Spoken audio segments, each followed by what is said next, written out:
रोकड़ी साहब, आपने गुफ्तगू सुनी दोनों मेहमानों की। इशू ये है कि 26वीं आईनी तरमीम हो, इस तरह के कानून हो, कहा यह जाता है कि ज़रूरी नहीं है क्योंकि मुल्क के अंदर इस्तेहकाम लाना है। लेकिन 26वीं आईनी तरमीम की हालत आप देख लें, आज अदलिया में क्या हो रहा है, जज साहिबान एक दूसरे के हवाले से क्या कुछ कह रहे हैं। इस तरह के कानून से क्या मुल्क के अंदर इस्तेहकाम आ जाएगा सर?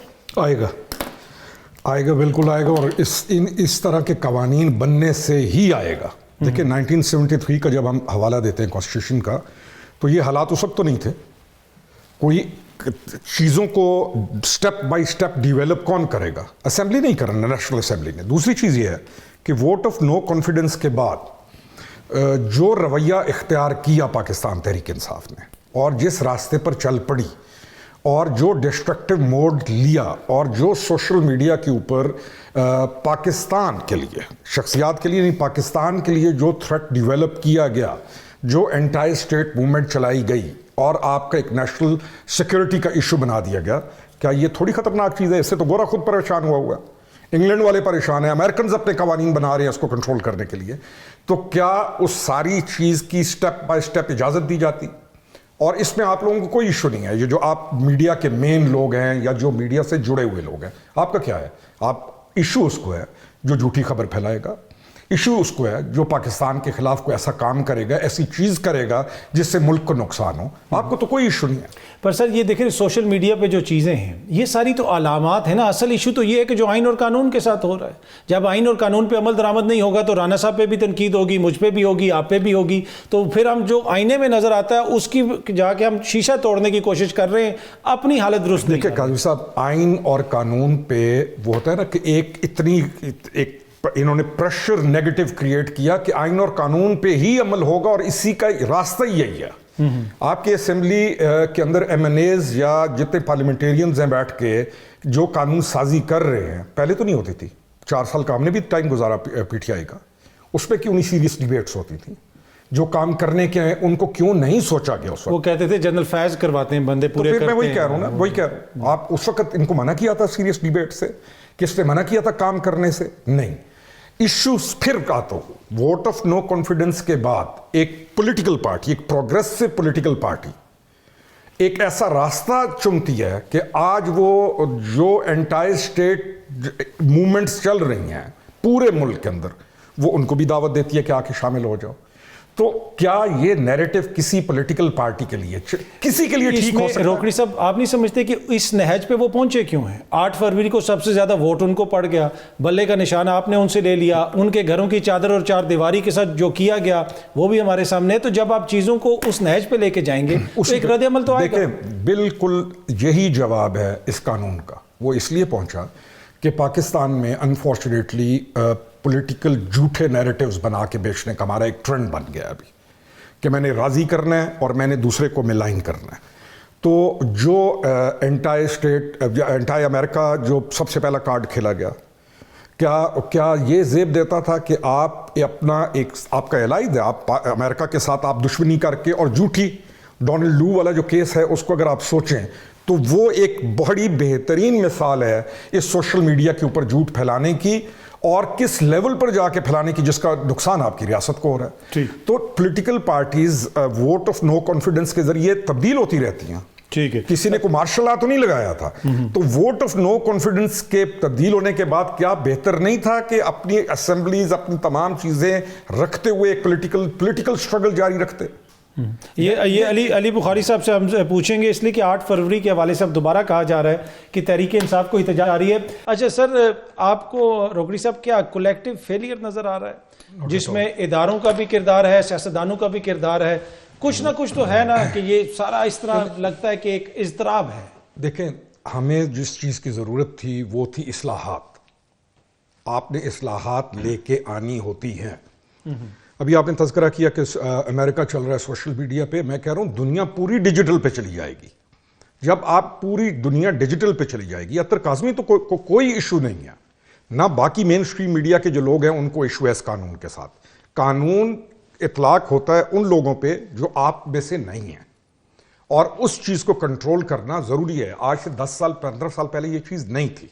अब जब आ गई है तो आपको कवानीन बनाने पड़ेंगे। दूसरी चीज, हम जब कहते हैं ना आईनी बेंच और दूसरे बेंच, तो दैट्स व्हाट वी नीड ना। कि आईनी जो केसेस हैं वो सुने जाएं आईनी बेंच से, और दूसरे बेंचेस उन तमाम केसेस को लेके चले जिनका अली ने अभी तज़किरा किया कि हजारों लाखों केसेस पेंडिंग है। क्यों पेंडिंग है? मेरी प्रायोरिटी एट सम स्टेज, अगर मेरी वो चीज पेंडिंग है तो मैंने उसको कवर करना है। तो जुडिशरी के लिए बहुत बड़ी आसानी की गई कि आप अभी अपने उन केसेस को डील करें।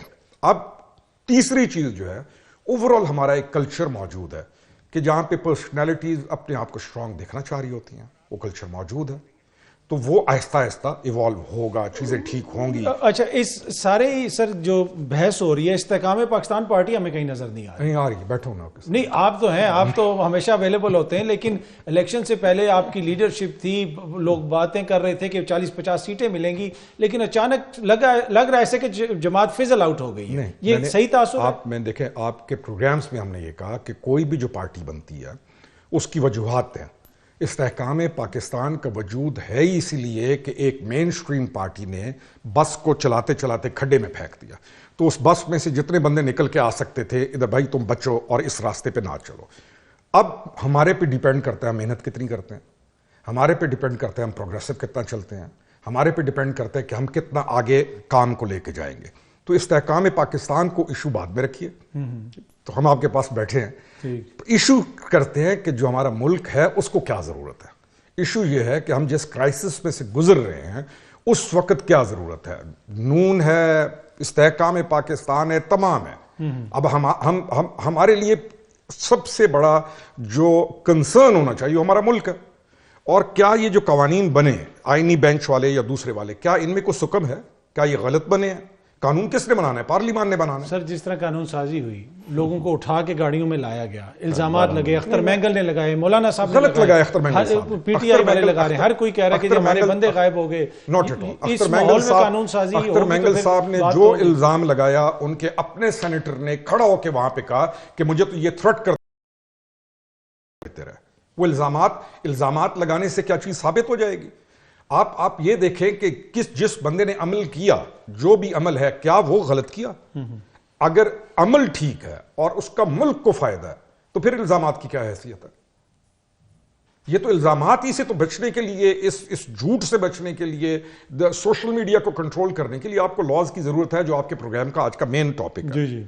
तो वो आई थिंक कि आपने इस्लाहात की तरफ भी चल पड़े, पार्लियामान ने काम भी करना शुरू कर दिया, MNAs तैयार होकर आके कानून साजी भी कर रहे हैं, बैठे हैं, डिस्कशंस हो रही हैं, और जब ये चीजें होंगी तो कहीं आके आप सेटल होंगे। अब पर आपको लगता है कि जो एक काउंटर पॉलिटिकल नैरेटिव है वो उतना स्ट्रांग नहीं हो सका खान साहब के मुकाबले में? उनका नैरेटिव अभी भी लीड कर रहा है। राणा साहब सारा हिला रहे हैं, आप भी प्लीज कमेंट कीजिएगा राणा साहब। और मैं ना काजमी साहब, वक्त एक ऐसी चीज है कि वो साबित कर देता है दुरुस्त और गैर दुरुस्त को, और तहकीक एक ऐसी चीज है जो साबित कर देती है कि कौन दुरुस्त रहा या कौन दुरुस्त नहीं है। ठीक, जितना जितना टाइम गुजरता जाएगा तहरीक इंसाफ का नैरेटिव उतना कमजोर होता जाएगा।